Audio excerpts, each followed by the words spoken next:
Dans ce passage, vous trouverez l'apôtre Paul mentionnant 3 choses fondamentales qu'il n'existe aucun autre moyen de connaître, ou de comprendre, à moins que les yeux de votre intelligence ne soient éclairés. Nous devons nous poser la question, ici, dans cette salle. Y a-t-il quelqu'un parmi nous qui a déjà fait un rêve, puis, en se réveillant, même en étant expert dans son domaine, titulaire d'un doctorat dans son champ d'études, s'est réveillé sans savoir quelle était la signification du rêve qu'il venait de faire? Ceux dont les mains ne sont pas levées, cela signifie que vous êtes à un stade avancé. Donc, cela veut dire que pour chaque chose spirituelle que vous recevez, il y a un téléchargement. Il existe un système de téléchargement rapide. Maintenant, l'implication de cette situation sur laquelle j'ai essayé d'attirer votre attention, c'est que vous avez été en interface avec l'esprit de révélation, sans l'esprit de sagesse. C'est l'esprit de révélation qui était responsable du rêve que vous avez eu. C'était un mode de communication facilité sur une fréquence plus élevée que votre vie de pensée. Ainsi, il n'existe aucune forme de prouesse mentale que vous puissiez déployer qui vous rapprochera du sens de la communication enfermée dans cette série d'images. En réalité, c'est une invitation à travailler davantage dans le lieu de la prière, afin que l'esprit de sagesse soit également activé. C'est lorsque l'esprit de sagesse est activé, après que vous avez reçu une rencontre avec l'esprit de révélation, que vous êtes introduit dans la réalité de la connaissance qui vient par Christ. Vous remarquerez que, dans les Écritures, il est écrit « esprit de sagesse et de révélation ». Mais dans l'expérience, c'est esprit de révélation et de sagesse. Vous ne le saurez pas tant que vous n'en aurez pas fait l'expérience. C'est ainsi qu'est la Bible. Elle est écrite avec un code. Seuls ceux qui possèdent les dimensions expérimentales peuvent réellement dire comment cela fonctionne pratiquement. Pour les autres, ce ne sera qu'une rime, un poème. Mais lorsque vous commencez à avoir des expériences spirituelles, vous connaissez alors le protocole. Vous comprenez alors de quoi tout le système parle réellement. Ainsi, l'apôtre Paul prie afin que Dieu rende disponible à l'Église d'Éphèse l'esprit de sagesse et de révélation, qui fournit la connaissance qui est en Christ Jésus. Et il vous intéressera de savoir que la connaissance qui est en Christ Jésus est une connaissance que l'apôtre Paul a appelée la connaissance excellente. La connaissance qui est en Christ Jésus est une connaissance excellente. Elle est supérieure à l'ingénierie, à la connaissance de l'ingénierie. Elle est supérieure à la connaissance de la chimie. Aussi puissante que soit la connaissance de la chimie, car c'est ce que j'ai étudié, elle est puissante, surtout quand vous voyez la chimie organique. Oh mon Dieu, c'est très puissant. Mais vous voyez, l'apôtre Paul appelle la connaissance qui provient de Christ une connaissance excellente. Une connaissance qui surpasse en profondeur, qui surpasse en illumination, qui surpasse en puissance toute autre connaissance que vous pouvez trouver et qui est enracinée dans le sol de l'âme humaine. Malheureusement pour nous, cette connaissance qui est en Christ Jésus n'est pas le genre de connaissance que vous pouvez apprendre. Malheureusement pour nous, ce n'est même pas le genre de connaissance que l'on peut vous enseigner. Chaque fois que cette connaissance vient, elle vient de la source. Elle est toujours transmise. Elle vient par le canal de ce que nous appelons la connaissance de révélation. J'étais justement avec un frère aujourd'hui. Je sais qu'il est quelque part dans l'assemblée. Il nous a fait visiter Manchester. Je ne savais pas que Manchester était aussi grand, et j'ai vu des immeubles de grande hauteur. La première fois que je suis venu, je pensais que Manchester était un village, à cause de l'endroit où nous étions allés. Alléluia! En fait, le nom de l'hôtel où nous avons séjourné était Village Hôtel. Donc j'en ai conclu que c'était un village. Mais nous sommes sortis aujourd'hui, et j'ai vu des gratte-ciel. Oh mon Dieu, qu'est-ce qui se passe ici? Amen. Mes yeux étaient presque toujours levés là-haut, là-haut, là-haut, Jésus. Alors il me racontait l'histoire de la manière dont il est venu à Manchester. Il avait un emploi à Londres. Sa femme avait un emploi à Londres. Et dans le lieu de la prière, le Seigneur a dit, « Et, les ressources qui sont rendues disponibles pour ta vie sont à Manchester. » C'est ainsi qu'il a démissionné de son travail, que sa femme a démissionné de son travail, et qu'ils sont venus à Manchester sans connaître personne. Mais plusieurs années plus tard, il est maintenant clair que Dieu les a conduits. C'est ce que nous appelons l'excellence de la connaissance de Christ. Vous êtes armés de cette connaissance, parfois, en fait, elle n'a même pas de sens logique, cette connaissance excellente. Mais vous êtes assez fou pour l'appliquer à votre vie, pour marcher selon elle, et vous découvrirez des résultats que vous n'êtes même pas capable de produire. Et ainsi, l'apôtre Paul dit que si chacun de nous voyage jusqu'à ce lieu où l'économie de la connaissance de Christ est conservée, et si nous commençons à participer à la sagesse qui vient par cette connaissance, vous aurez des expériences avec Dieu telles que, même si un faux prédicateur vient vous prêcher, il ne pourra pas vous ébranler, parce que vous aurez déjà une expérience avec Dieu. Ainsi, l'apôtre Paul disait qu'avant que les faux ne viennent, que le Seigneur vous accorde l'esprit de sagesse et de révélation, afin que vous soyez enracinés dans la connaissance de lui. Cela deviendra votre sécurité contre toute tempête et contre tout mensonge qui viendra. L'homme qui a une expérience est plus fort que l'homme qui a un argument. Donc, si Dieu veut que vous ayez une expérience, ce qu'il fait, c'est qu'il met à votre disposition l'esprit de sagesse et de révélation, qui enracine la connaissance qui est en Christ. Et il vous intéressera de savoir que si vous manquez de connaissances spirituelles, vous ne pouvez pas être efficace dans le combat spirituel. Lorsque nous viendrons enseigner sur le combat spirituel, nous devrons alors faire un cours de remise à niveau sur la connaissance spirituelle. J'avais entendu parler de toi par Louis de l'oreille, mais maintenant mon œil t'a vu. Vous voyez, il y a une différence entre l'information et l'expérience. Et Paul dit, je veux que vous voyagiez tous dans le domaine de l'expérience, que vous ayez vos propres rencontres avec Dieu, et que vous éprouviez Dieu, que vous prouviez que Dieu est digne de confiance. Dieu est fiable. Nous pouvons nous appuyer sur lui. Prouvez-le. Une fois que vous aurez fait cela, le mensonge ne circulera pas autour de votre vie. Si chacun de nous, s'il y a tellement de vérité disponible dans le corps de Christ, vous verrez que le mensonge mourra d'une mort naturelle. C'est pourquoi nous mettons l'accent sur la prière, parce qu'elle est le point d'entrée dans l'expérience. Les dimensions de Dieu peuvent être explorées de la même manière que les astronautes explorent l'espace. Ainsi, dans ce passage, vous trouverez l'apôtre Paul mentionnant 3 choses fondamentales qu'il n'existe aucun autre moyen de connaître, ou de comprendre, à moins que les yeux de votre intelligence ne soient éclairés. Premièrement, suivez-vous la discussion? Maintenant, ce que je fais ici n'est pas le message. Ce que je fais ici, c'est que je vous éduque afin de vous amener à un point où vous pouvez recevoir le message. Le message est avancé, il est tellement élevé, alors nous faisons un programme de transition pour vous connecter au niveau où vous pouvez raisonner à ce niveau-là. La pratique sera maintenant, d'abord, un service de délivrance pendant 15 minutes, puis un service de guérison pendant 15 minutes. Ensuite, les 5 minutes restantes seront pour la pluie. Il a dit, demandez-moi la pluie au temps de la pluie de l'arrière-saison, et je ferai des nuées brillantes.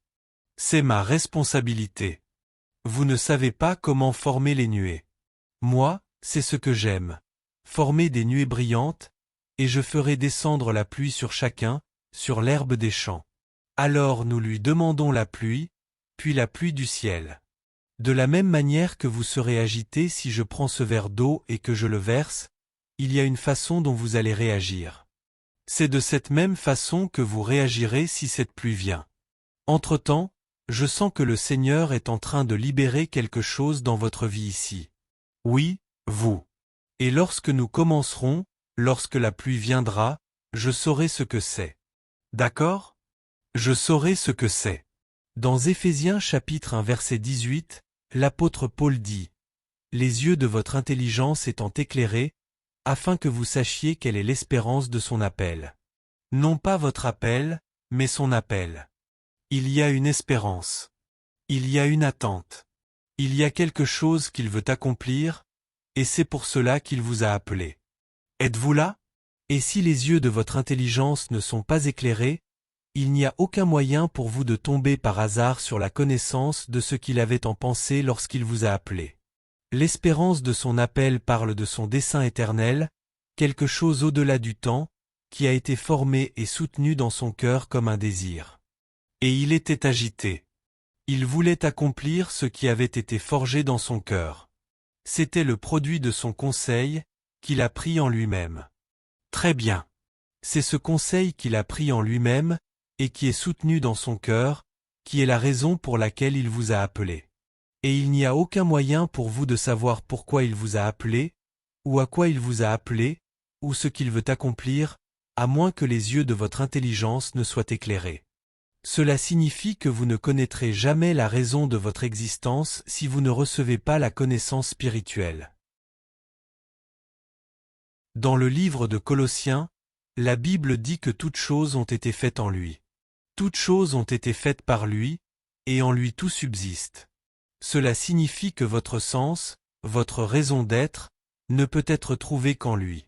Et si les yeux de votre intelligence ne sont pas éclairés, peu importe que vous ayez obtenu la première classe, que vous ayez reçu des distinctions, que votre nom ait été cité, que vous soyez passé à la BBC en saluant avec une reconnaissance d'excellence, si les yeux de votre intelligence ne sont pas éclairés, cette reconnaissance deviendra un bandeau sur vos yeux, parce que vous ressentirez un sentiment d'importance du fait que vous avez été reconnu, sans savoir que, dans cet état de faux succès, vous êtes encore plus exposé, vous pourriez même manquer de l'humilité nécessaire pour tirer votre essence, votre sens, de celui qui est le Christ.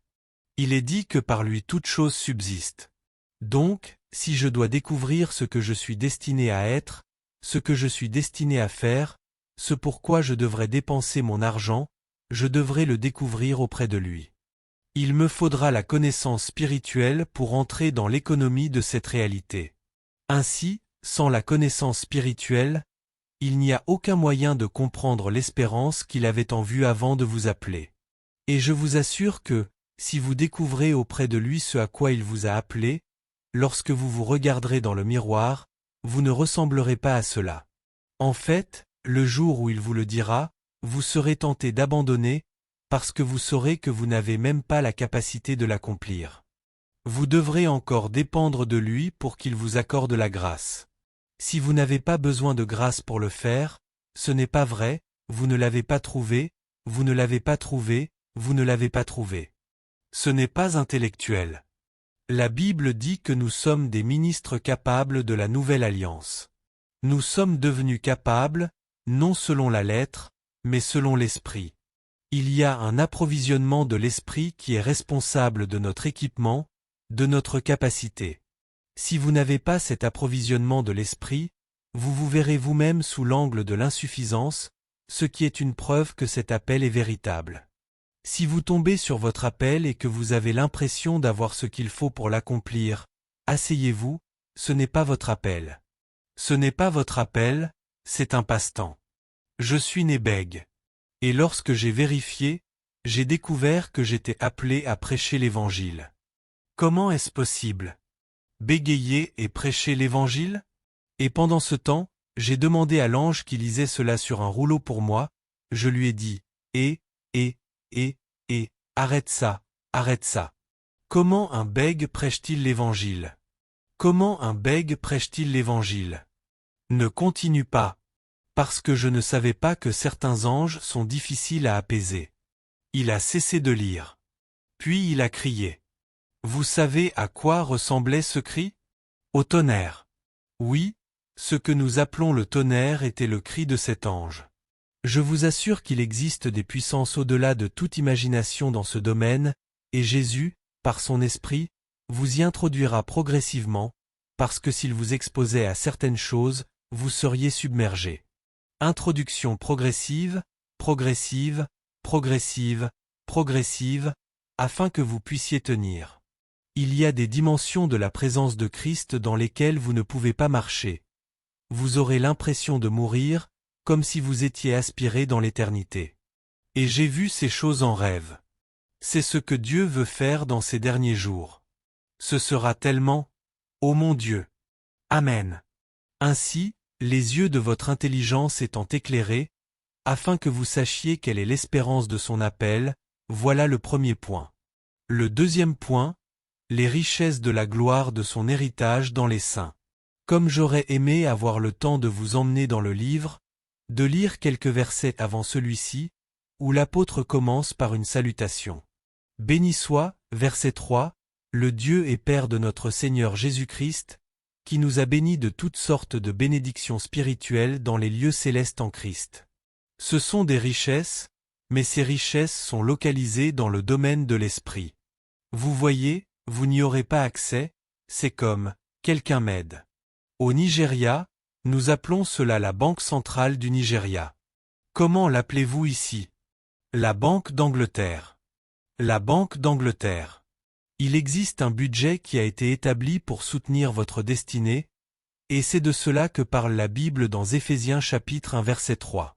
Et il vous intéressera de savoir que la monnaie est plus forte que la livre sterling. Il vous a béni de toute bénédiction spirituelle dans les lieux célestes en Christ. Voilà la base de notre financement. Mais si les yeux de votre intelligence ne sont pas éclairés pour vous permettre de voir ce dont je parle, parce que si cela ne vous vient pas comme une révélation, ce n'est pas encore suffisamment fort, alors vous resterez dans l'espérance, et ensuite vous commencerez à voir les ressources. C'est lorsque l'on m'a montré cette base de ressources, localisée en Christ Jésus dans les lieux célestes, que j'ai compris que Dieu avait permis que jeunesse bègue, parce qu'il existait dans l'esprit des ressources suffisantes pour engloutir chaque symptôme de bégaiement dans ma vie. Ainsi, il a permis que jeunesse bègue. Êtes-vous là? Parce qu'il existe un financement capable d'annuler le bégaiement. Quel est ton plus grand problème, ma sœur? Quel est ton plus grand? Dis-moi ce dont tu as besoin. 1 million de livres? Tu vas bien? Tu n'as même pas besoin de cela. Ce n'est pas ce dont tu as besoin. Oh mon Dieu! Cette chose que tu appelles ton plus grand défi, ton plus grand obstacle, laisse-moi te dire une voie de sortie. Dieu ne va pas répondre à ton besoin parce que tu pleures. Non. Il commencera à répondre à ton besoin parce que tu es aligné sur son royaume. Oui, tu t'efforces d'accomplir son rêve. Alors les choses que les païens recherchent commenceront à se diriger vers toi. Ainsi, si tu ne fais rien pour le Seigneur, si tu ne te préoccupes pas du royaume de Dieu, mais seulement de toi-même, alors il se peut que tu mettes beaucoup de temps à survivre, à surmonter ce manque. Mais au moment où tu t'alignes sur son royaume, où tu t'alignes pour commencer à accomplir ce qu'il a en vue pour toi, beaucoup d'entre vous sont des intercesseurs et ne prient pas. Et chaque fois que vous priez pour l'argent, pour la percée. Maintenant, vous devez prier par amour jusqu'à atteindre un point où vous grandissez au-delà de vous-même, où vous commencez à voir que le rêve de Dieu est plus grand que vous, que vos défis et que votre poche, et vous vous rendez disponible pour répondre aux priorités de Dieu pour votre vie. Alors il dira, d'accord, oui, il a besoin de financement pour être plus efficace. Il a besoin de financement.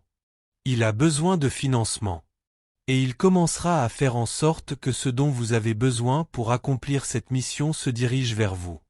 Tant que j'enseigne ce passage, j'aurai ce qu'il faut pour aller dans la ville suivante. Je l'ai prouvé pendant des années. Comprenez-vous? Oui. Nous croyons en l'intégrité. Nous ne faisons pas le ministère pour l'argent, même si nous savons que l'argent est important, parce que nous avons foi en notre Dieu, que notre Dieu ne commence pas un projet qu'il n'est pas prêt à financer. Oui, j'ai vu des personnes subir une pression intense pour donner de l'argent, et on pouvait voir qu'elles tremblaient. Ainsi, le Saint-Esprit peut aller jusque-là, les faire trembler. Parfois, il peut même contraindre un non-croyant. Dire « Eh, lève-toi. Mon serviteur doit avancer. Il doit avancer. » Et la personne peut venir vers toi et dire « Sais-tu que je te déteste? Je te déteste vraiment. Et tu ne t'habilles même pas bien. Mais je ne sais pas, une voix me parle. Ah, vous ne comprenez pas. À moins que les yeux de votre intelligence ne soient éclairés, vous ne saurez pas quelles sont les richesses de la gloire de son héritage parmi les saints. S'il vous plaît, dites à votre voisin, tu es suffisamment financé. Amen. Et la troisième chose que vous ne pourrez jamais connaître à moins que les yeux de votre intelligence ne soient éclairés, ô mon Dieu, c'est cela. Ce passage est le passage le plus difficile de toute la Bible. Éphésiens chapitre 1 verset 19. Je sais que vous ne me croyez pas. Je parle en tant qu'érudit, un érudit de la Bible. Il dit que les yeux de votre intelligence doivent être éclairés afin que vous connaissiez quelle est l'infinie grandeur de sa puissance envers nous qui croyons, selon l'action de sa force toute-puissante, qu'il a déployée en Christ lorsqu'il l'a ressuscité des morts et l'a fait asseoir à sa droite dans les lieux célestes. Savez-vous pourquoi c'est complexe? Êtes-vous avec moi? Savez-vous pourquoi ce passage est complexe? Bien. Parce que les 4 principaux mots grecs utilisés pour désigner la puissance se trouvent dans un seul verset. Dynamie est là. Krato est là. Ischus est là. Exousia est là. Et les verbes présents sont également des verbes comme mégato. C'est pourquoi nous appelons ce verset le verset de la puissance. Si j'avais le temps, j'aurais développé ce passage. Cela me prendrait environ 45 minutes, et ce n'est pas approprié pour ce soir. Vous verriez alors la profondeur qui se trouve dans ce passage. Dynamie est l'énergie potentielle. Ischus est le terme comparatif pour la puissance. Chaque fois que ce mot est utilisé, il sert à comparer une autre forme de puissance. Comme la femme qui avait une perte de sang. Tout d'abord, la Bible dit qu'elle avait dépensé ses ressources auprès des médecins, et au lieu que sa situation s'améliore, elle empirait. Alors elle est venue toucher le bord de son vêtement. Il y avait donc un terrain commun de comparaison. Il y a quelque chose avec lequel on peut comparer la solution qui vient de Jésus par rapport au médecin. Et la Bible révèle que lorsqu'elle a touché le bord de son vêtement, une vertu est sortie, une puissance est sortie. Ischus est comparatif. Ischus signifie la puissance qui va au-delà. Cela signifie que, même si vous avez une mesure de l'énergie ou de la puissance de la sorcellerie, celle-ci la dépasse. Si vous avez un moyen de quantifier la puissance de la divination, elle la dépasse. Si vous avez un moyen de quantifier la puissance de la nécromancie, si vous avez un moyen de quantifier la puissance de l'infirmité ou de la maladie, cette puissance est telle qu'elle peut aller au-delà de cette limite, au-delà de cette estimation. Les 4 mots grecs pour désigner la puissance sont contenus dans ce passage. Il faudra que les yeux de votre intelligence soient éclairés pour que vous puissiez percevoir quelle énergie, quelle puissance est disponible dans le domaine de l'esprit pour faire avancer le programme de Dieu. Car la puissance de Dieu ira toujours dans la direction du dessein de Dieu. Elle ira toujours dans la direction de la volonté de Dieu. Êtes-vous positionné au centre de la volonté de Dieu pour votre vie? Alors la puissance de Dieu se dirigera vers vous. Tout ce qui se lèvera pour vous empêcher d'accomplir ce que Dieu a ordonné que vous accomplissiez rencontrera le tranchant de la puissance de Dieu. Oui, oui. Savez-vous quoi? Lorsque vous commencez à prêcher le royaume, vous constaterez que beaucoup de personnes qui sont dans le ministère pour l'argent, qui cherchent à manipuler les gens, vous verrez que votre ministère commencera à les faire disparaître de la scène. Non pas parce que vous voulez les faire disparaître, mais simplement parce que vous prêchez. Vous êtes loyal envers Jésus. Comprenez-vous ce que je dis? Vous ne cherchez pas les problèmes, n'est-ce pas? Vous êtes simplement loyal envers Jésus, et vous connaissez Jésus un peu, et vous commencez à enseigner au sujet de Jésus, comment trouver Jésus, et comment fonctionner avec Jésus. Vous découvrirez alors que ce que vous enseignez est différent de ce que quelqu'un d'autre enseigne, quelqu'un qui ne place pas Jésus comme le centre, la circonférence, l'étendue et la limite de la révélation divine. Ce que vous prêchez ne sera pas la même chose que ce que cette personne prêche. Comprenez-vous ce que je dis? Et chaque fois que des personnes entrent en Christ, dans cet environnement, sous cette administration, sous l'influence de ce gouvernement, chaque fois qu'elles trouvent ce lieu, leur centre de gravité est établi, et Dieu apporte une respiration, une ventilation à leur cœur.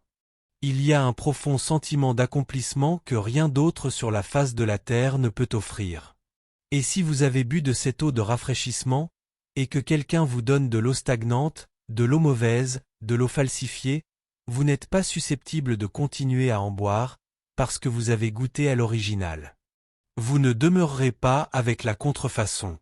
Ainsi, j'ai vu de l'opposition. Une fois, des sorcières nous ont écrit une lettre. Elle disait, « Vous avez humilié notre peuple en chassant les démons.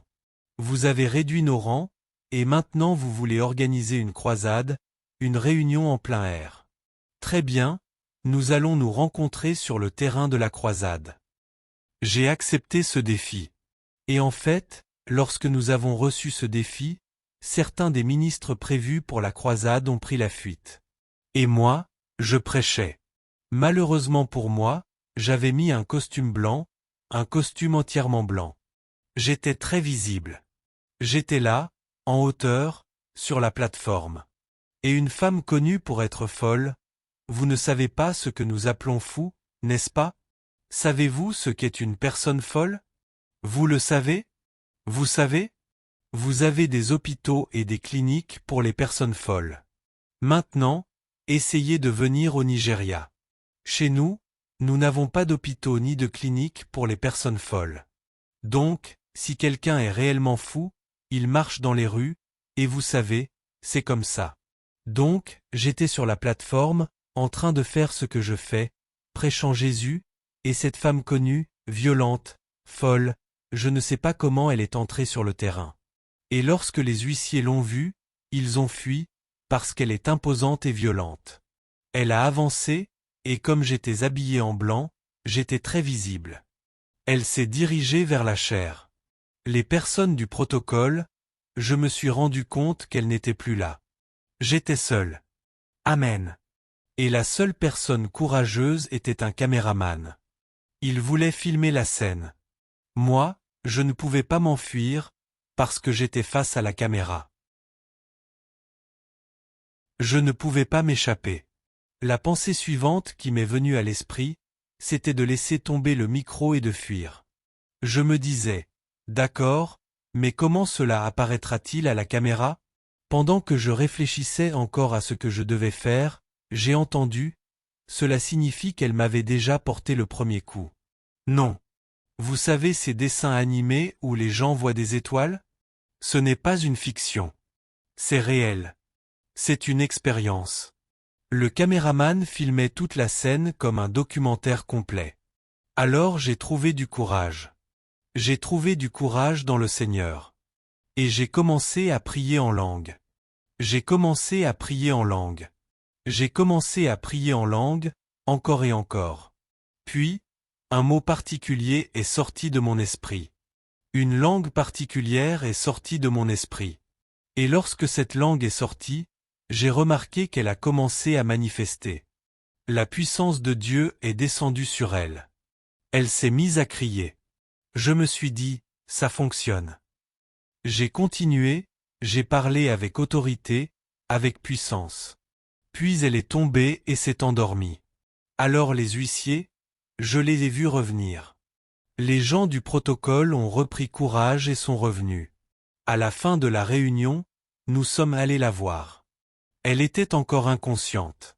Elle s'est réveillée environ 1 heure plus tard, dans son bon sens. Elle n'était plus folle. Vous voyez, la puissance de Dieu se déploie dans la direction de la volonté de Dieu. J'étais en train de faire la volonté de Dieu, donc il y avait une puissance pour me soutenir. Oui. Ainsi, si vous êtes au centre de la volonté de Dieu et que quelque chose veut s'opposer à vous, la puissance de Dieu sera disponible pour faire face à cette opposition. La Bible parle de l'infinie grandeur. Le mot « infini », ô mon Dieu, ce mot, je n'ai pas le temps. D'accord, je passe. Mais je vous encourage à aller étudier Éphésiens chapitre 1 verset 19. Si les yeux de votre intelligence ne sont pas éclairés, vous ne comprendrez pas l'économie de la puissance. C'est la même puissance qui est descendue jusque dans le séjour des morts et qui a ressuscité Jésus-Christ d'entre les morts. C'est la même puissance qui a enlevé Jésus et l'a transporté dans les cieux. C'est la même puissance qui l'a fait asseoir à la droite de Dieu dans les lieux célestes.